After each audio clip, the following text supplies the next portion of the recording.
Hi friends, welcome to Learn Well English. నేను మీ సప్తగిరి రెడ్డి. ఈరోజు వీడియోలో మరొక రెండు సౌండ్స్ మనం నేర్చుకోబోతున్నాం. ఈ రెండు సౌండ్స్ ఏంటంటే ఇవి మన తెలుగులో ఉన్న ఓకి చాలా దగ్గరలో ఉంటాయి. మనకు ఓ ఉంది, ఓకే, కానీ రెండో ఓ అనేది మనకి లాంగ్ సౌండ్ అంత ఇంగ్లీష్లో ఉండదు, ఓకే.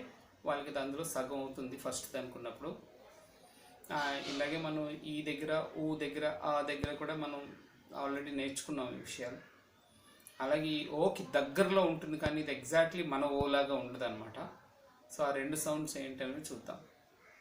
అందులో మొదటిది ఓ. చూసారండి, ఓకిని ఓకి తేడా ఉంది, ఓ ఇది.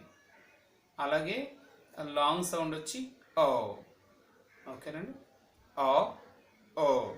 సరే, రెండు సౌండ్స్ కొంచెం వేరువేరుగా ఉన్నాయి, డిఫరెంట్గా ఉన్నాయి. చూసారా, రెండు ఒకే రిథంలో రావట్లేదు, ఓకేనండి. సరే, దీనికి సంబంధించిన వర్డ్స్ చూద్దాం, అప్పుడు మనకు చాలా క్లియర్గా అర్థం అవుతుంది, ఓకేనండి. ఈ ఓ అనే సౌండ్కి మనం వర్డ్స్ కనుక చూసినప్పటికీ లాట్, ఎల్ఓటి, లాట్, ఓడిటి, ఆట్, వాష్, పాట్, టాప్, స్పాట్, ఇవి మనం కొంచెం సాగదీస్తామండి. యాక్చువల్గా ఇంగ్లీష్లో అయితే ఇంకా కొంచెం షార్ట్గా పలుకుతారు, ఓకేనండి. ఒకసారి మళ్ళీ రిపీట్ చేద్దాం. కొంచెం షార్ట్గా ఇంగ్లీష్ వాళ్ళు ఎలా పలుకుతారో, ఇంటర్నేషనల్ స్టాండర్డ్ ప్రకారంగా షార్ట్గా ఎలా పలకాలో ఈ వర్డ్స్ని మనం చూద్దాం. Lot, odd, wash, pot, stop, spot, top, ఇలా వస్తాయి అన్నమాట, ఓకేనా. అలాగే మనకి దీంట్లో లాంగ్ వచ్చి ఇది ఆ అని వస్తుంది కదండి, అదేమో ఓ అని వస్తుంది. సరే, చిన్న వేరియేషన్ ఉంది సౌండ్, లాంగ్ సౌండ్ బట్ చిన్న వేరియేషన్. సో దీనికి ఈ ఓ అనే దానికి వర్డ్స్ చూద్దాం.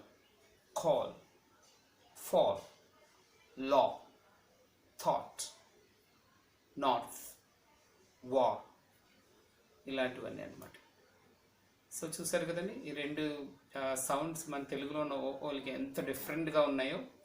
కాకపోతే ఈ సౌండ్స్ మన తెలుగులో లేకపోవడం వల్ల మనం మన తెలుగులో ఉన్న దగ్గరలో సౌండ్స్ పెట్టి పలికేస్తుంటాం అనమాట. దానివల్లే ఏంటంటే మదర్ టంగ్ ఇన్ఫ్లుయెన్స్ అనేది చాలా ఎక్కువగా ఉండి మనం ఏం మాట్లాడుతున్నామో యాక్చువల్గా ఇంగ్లీష్ వాళ్ళకి అర్థం కాదు, ఓకేనండి. అదే వాళ్ళు ఏం మాట్లాడుతున్నారు అనేది కూడా మనకు చాలాసార్లు అర్థం కాదు. మనం బీబీసీ అని, నేషనల్ జియోగ్రఫిక్ ఛానల్ అని, అలాగే డిస్కవరీ అని, అలాగే సిఎన్బిసి, ఇలా బోల్డ్ అని English channels, star movies, HBO చాలా చూస్తూ ఉంటాం మనం. ఇవి మనం ఇంగ్లీష్ మూవీస్ చూస్తున్నప్పుడు మనకు ఒక సబ్ టైటిల్స్ చూడడం తప్ప మనకి ఆ వర్డ్స్ వాళ్ళు ఏం పలుకుతున్నారో అర్థం కాదు. ఎందుకు అర్థం కాదు అంటే ఈ సౌండ్స్ చూసారా, మన భాషకి ఈ భాషకి ఏమన్నా ఈ సౌండ్స్లో చాలా వేరియేషన్ ఉందన్నమాట. So this is the reason we don't understand what they say, ఓకేనండి. సో ఈ సౌండ్స్ని కనుక మనం కరెక్ట్గా ప్రాక్టీస్ చేస్తే, ఇంకొంచెం ఎక్కువ వర్డ్స్ని యాడ్ చేసుకుని ప్రాక్టీస్ చేయగలిగితే కనుక మన ఇంగ్లీష్ కూడా చాలా బాగా వెనసొంపుగా వస్తుంది. అలాగే అందరికీ అర్థమయ్యే రీతిలో మన వర్డ్స్ని ప్రొనౌన్సియేట్ చేయగలుగుతాం. ఈ వీడియో మీకు నచ్చినట్లయితే దీన్ని లైక్ చేయండి. ఫర్దర్ వీడియోస్ అన్నీ మీకు అలర్ట్స్ కింద రావాలంటే మన లెర్న్ వెల్ ఇంగ్లీష్ ఛానల్ యూట్యూబ్లోకి వెళ్ళి అక్కడ దాన్ని సబ్స్క్రైబ్ చేయండి. అలాగే మీ నియర్ అండ్ డియర్కి ఈ వీడియో ఉపయోగపడుతుంది అనుకుంటే తప్పకుండా వాళ్ళందరికీ షేర్ చేయండి. మరిన్ని ఎక్సైటింగ్ వీడియోస్ తోటి, వండర్ఫుల్ వీడియోస్ తోటి మేము ముందుకు రాబోతున్నాం. అంతవరకు సెలవు.